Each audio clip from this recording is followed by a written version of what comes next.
അസ്സലാമു അലൈക്കും വറഹ്മത്തുള്ളാഹി. അൽഹംദുലില്ലാഹി റബ്ബിൽ ആലമീൻ വസ്സലാത്തു വസ്സലാമു അലാ അഷ്റഫിൽ മുർസലീൻ വഅലാ ആലിഹി വസഹ്ബിഹി വസല്ലം. മുആദ് ബിൻ ജബൽ റളിയല്ലാഹു അൻഹുവിനോട് നബി സല്ലല്ലാഹു അലൈഹി വസല്ലം തങ്ങൾ പറയുകയുണ്ടായി, എല്ലാവരെയും ലോകത്തുള്ളവരെല്ലാവരും കൂടി ചേർന്ന് നമുക്കൊരു സഹായം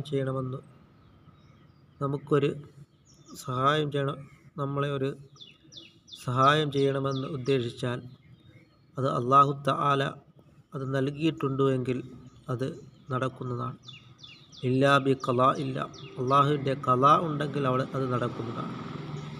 ലോകത്തുള്ളവരെല്ലാവരും കൂടി ചേർന്ന് നമ്മളെ അതിമോശമായി ഒരു ദോഷമുണ്ടാക്കുവാൻ ശ്രമിച്ചാൽ അത് അല്ലാഹു തആല അത് തീരുമാനിച്ചിട്ടുണ്ടെങ്കിൽ മാത്രമേ അത് നടക്കുകയുള്ളൂ.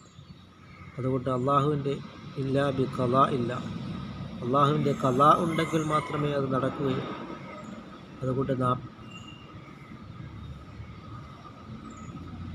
ഉഹിബ്ബുല്ലാഹ വ റസൂലഹു, അള്ളാഹുവിനെ റസൂൽ കരീം സല്ലല്ലാഹു അലൈഹി വസല്ലം തങ്ങളെയും നാം ഇഷ്ടപ്പെടുക. അതുകൊണ്ട് നാം ഖൈരിഹി ബശർറിഹി മിനല്ലാഹി തആല, ഖൈറും ഷർറുമെല്ലാം അള്ളാഹുവിൽ നിന്ന് വരുന്നതാണെന്ന് നാം വിശ്വസിക്കുക. അങ്ങനെ നാം മൻ അതാഅനി ദഖലൽ ജന്ന, അള്ളാഹുവിൻ റസൂൽ കരീം സല്ലല്ലാഹു അലൈഹി വസല്ലം തങ്ങളെ അനുസരിച്ചവൻ സ്വർഗത്തിൽ പ്രവേശിച്ചു. മൻ അസാനി, എന്നെ വഴിപ്പെടാത്തവൻ നരകത്തിലും കടക്കുന്നതാണ്. അങ്ങനെ നാം ധാരാളമായി സൽക്കർമ്മങ്ങളും ഇബാദത്തുകൾ കൊണ്ട് നാം മുന്നേറുകയും അള്ളാഹുവിനെ അനുസരിച്ച് ജീവിക്കുവാനും എല്ലാ തെറ്റായ പ്രവണതകളെ തൊട്ട് നാം വിട്ടുനിൽക്കുവാനും നാം ശ്രമിക്കുക. അല്ലാഹു തആല നമ്മുടെ എല്ലാ